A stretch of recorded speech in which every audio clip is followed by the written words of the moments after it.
4 o'clock, Monday through Friday, and we engage you in conversations. I'm a motivational speaker, a trainer, and community activist in many ways, and train leaders on how to become strategic communicators. But on Monday through Friday, I am your guest in your house and in your car and on your business computer and radio. And what we do is we bring you programming that is designed to enhance your mindset. Focus on positivity because it's good for your mindset.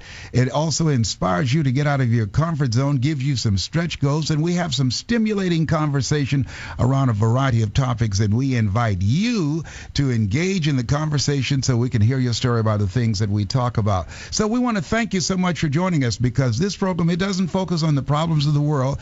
It doesn't focus on politics or religion. It only focuses on things that people are dealing with every day and how we can begin to deal with them more effectively and learn from each other. And I often come across many studies about the traits and habits of people, and from time to time, I wonder how accurate they are. I often talk about the findings of some research, and many of you call in with your stories that often disprove or support many of the studies that we've talked about. And well, here's one that really got my attention, and I'm sure this will get yours. And I want you to listen very closely and don't become defensive, but I really want you to think about it and speak from your heart and just tell it like it is. They said success is getting what you want and wanting what you get. I want you to keep that in mind. Now listen to this. A study from the journal Psychological Science says that the emotional rewards of having kids seems to be a myth. The study says that when parents are confronted with the economic cost of having children, most parents will exaggerate their happiness to validate their choice to have children. Researchers say that at one time, having children came with an economic payoff, namely by having them working on the farm or bringing in paychecks. But that financial incentive has declined since the 1920s. One sociologist put it this way: as children's economic value has plummeted, their perceived emotional value has skyrocketed, becoming the economically worthless but emotionally priceless child. Now here's a story about a woman who feels conflicted between raising kids and working. Katie, she took time from her job to raise her kids. She got divorced during that time and realized that despite wonderful memories she had about raising and playing with her kids, she also realized that at her age, she was without some basic financial security, namely health insurance, a retirement account, and a home. So Katie was able to get a good-paying job, but her time with her kids suffered.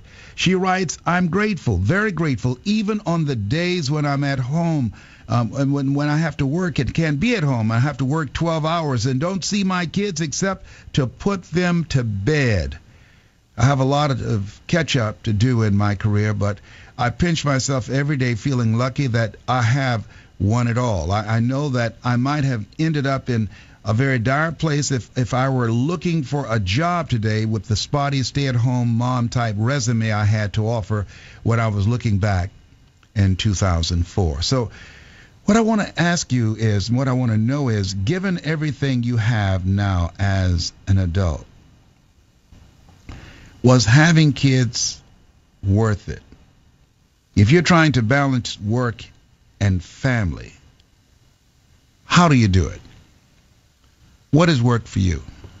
Have you thought about it? Did you ever take time and say, boy, if I had it to do over again, would you make the same decision?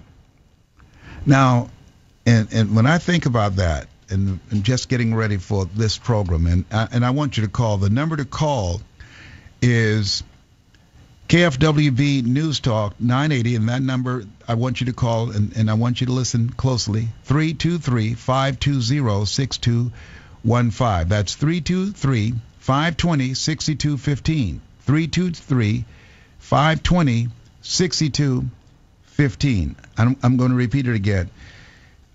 I was thinking about this. I'm glad that I have all my kids.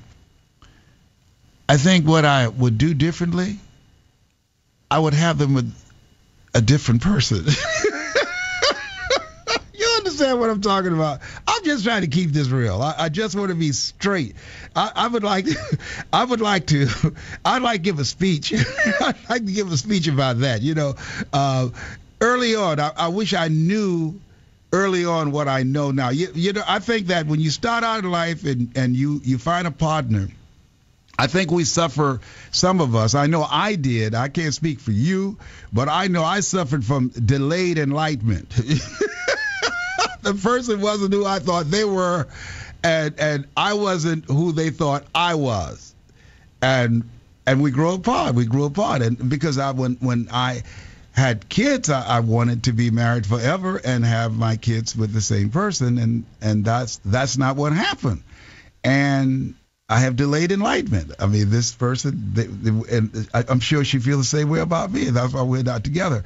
And this thing called life is fascinating. It's fascinating. Howard Thurman said, in life you have two primary questions that you must ask. He says, number one, where am I going? Number two, who's going with me? And he said, if you ever ask those questions in the wrong order, you'll be in serious trouble. Well, I was asking where I was going, as opposed to thinking about who is going with me. And I understand why they say hindsight is 20/20, but that's where I am. That's where I am. I'm glad that I have my kids, and even the one that's driving me crazy now. I wish I'd had my grandchildren first, but I want to hear from you. I want to hear your story about this. I want you to really give it some thought. I talked to a lady last week, and I know one of her kids, I know she's, that she really, I know she wish she had not had him. If she could send him back from where he came from, just hearing the stress and the fear in her voice, I know she would send him back. And in fact, I got one I'd like to send back myself. Wherever he came from. The number to call is 323-520-6215. I want to know, is it what you thought it would be? 323-520-6215. That's the number. I want you to call me now. I want to hear your story. 323-520-6215. You're listening to KFWB News Talk 980.